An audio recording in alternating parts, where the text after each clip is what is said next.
ॐ भूर्भुवस्वः तत्सवितुर्वरेण्यं भर्गो देवस्य धीमहि धियो यो नः प्रचोदयात्। उस प्राण स्वरूप दुखनाशक सुख स्वरूप श्रेष्ठ तेजस्वी पापनाशक देव स्वरूप परमात्मा को हम अपनी अंतरात्मा में धारण करें। वह परमात्मा हमारी बुद्धि को सतमार्ग की ओर प्रेरित करे। भाइयों बहनों, जय श्री राम, जय गुरुदेव, जय माँ आदिशक्ति। आप सभी भाइयों बहनों की साधना से संबंधित जिज्ञासाओं का समाधान करते हुए मैं आज एक अत्यंत महत्वपूर्ण जिज्ञासा को सम्मिलित कर रहा हूँ। एक गंभीर समस्या को बहन ममता शर्मा जी ने प्रकट किया है। बहन लिख रही हैं, गुरुदेव प्रणाम। प्रणाम बहन प्रणाम। खुश रहिए। जगत जननी माँ एवं सद्गुरुदेव की कृपा आपको शीघ्र अतिशीघ्र प्राप्त हो। कुंडलिनी जागरण साधना में लगभग सभी प्रकार के अनुभव मुझे हुए हैं, खुली आंखों से भी और बंद आंखों से भी। लेकिन कुछ समय ऐसा आया कि मैं डिस्टर्ब हो गई। उसका कारण एक ही था कि मुझे कोई गाइड करने वाला नहीं था, जिसके कारण मैं आगे नहीं बढ़ पाई और अपनी स्थिति को बैलेंस कर लिया। उसके बाद मुझे मेडिसिन लेनी पड़ी और अब सब ध्यान साधना को बंद करके बैठी हूँ। जब मैं शुरू करने की सोचती हूँ तो मुझे डर लगता है कि कहीं वैसी स्थिति अब वापस ना हो जाए, क्योंकि मैं पहले 1-2 बार ट्राई कर चुकी हूँ, जिसके कारण फिर से मुझे डिस्टर्बेंस आया और फिर से मुझे दवाइयाँ खानी पड़ी।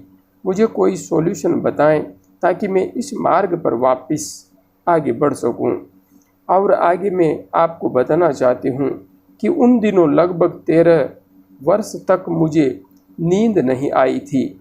अनिद्रा की स्थिति बनी हुई थी और सर में ऐसा लगता था जैसे चींटियां काट रही हो। क्या आपसे हमारा संपर्क हो सकता है? अब मुझे आपका मार्गदर्शन चाहिए। क्या मैं इसे वापस शुरू कर सकती हूँ?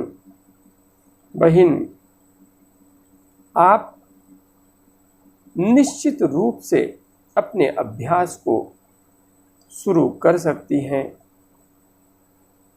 सर्वप्रथम तो आपको मेरे से बात करनी है तो मैं आपको नंबर बता देता हूँ।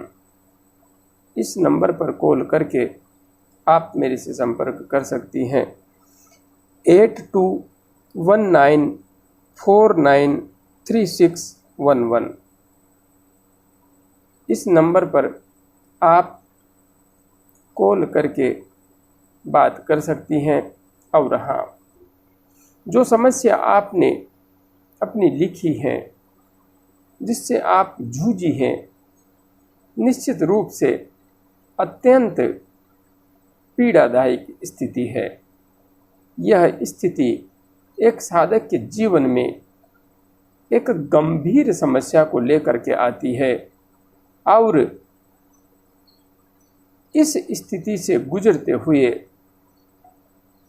साधक को जो अनुभव होते हैं वे संसार के सबसे दर्दनाक अनुभवों में से एक होते हैं, क्योंकि इस पीड़ा का समाधान कहीं मिलता भी नहीं है। ढूंढने से भी कोई योग्य मार्गदर्शक मिलता नहीं है। जिस दर्द से, जिस पीड़ा से आप गुजरी हैं, उसी पीड़ा को मैंने भी अनुभव किया है। लेकिन मैं भाग्यशाली रहा। माँ की कुछ विशिष्ट कृपा रही, सद्गुरुदेव का कुछ विशिष्ट आशीर्वाद रहा कि मुझे इंसान तो कोई नहीं मिला, लेकिन उस माँ ने मेरा साथ कभी न छोड़ा। मेरी जिद थी, मेरा संकल्प था और माँ पर विश्वास था।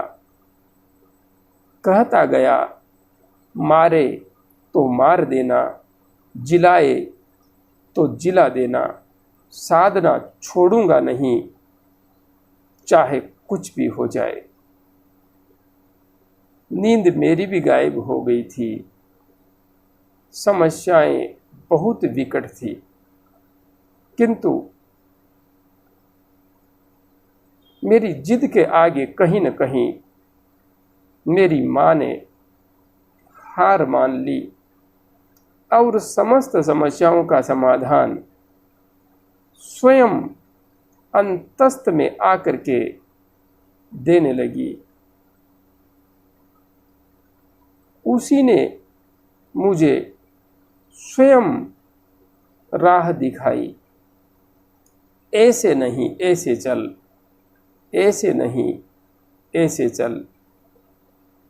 माँ कहती गई, मैं बढ़ता गया, वह मार्ग दिखाती गई, मैं चलता गया। और इसी का परिणाम है कि मैं आज आप सबका थोड़ा बहुत मार्गदर्शन कर पा रहा हूँ। उसी माँ की कृपा है, उसी की कृपा से मैं यह सब सहजता से कर पाया हूँ। इसलिए आप निश्चिंत रहिए। आपको जो भी समस्याएं हुई वे हो गई, किंतु अब आपको इस स्थिति से डरने की कोई भी आवश्यकता नहीं है। मैं आप सबकी सहायता करने के लिए यहाँ पर उपलब्ध हूँ। आप निश्चिंत हो करके फिर से साधना शुरू कीजिए। हाँ, हमारे इसी चैनल पर उपलब्ध सुषुम्ना नाड़ी में प्राण का प्रवाह कैसे करें और आज्ञा चक्र का जागरण कैसे करें, दोनों वीडियोस को देख लीजिए, उनकी विधि को अच्छी तरह से समझ लीजिए। समझ करके अपनी साधना में उस विधि को महत्वपूर्ण स्थान दीजिए। बिना उस विधि का अनुसरण किए आपको बिल्कुल भी ध्यान नहीं करना है। अच्छी तरह से अभ्यास करने के बाद फिर आपको मंत्र जप एवं ध्यान का अभ्यास करना है। बाकी आप मेरे से बात करके यदि कुछ विशेष जानना चाहती हैं तो जान सकती हैं। मैं आप सबकी सेवा में हमेशा उपस्थित हूँ। जय गुरुदेव, जय माँ आदिशक्ति।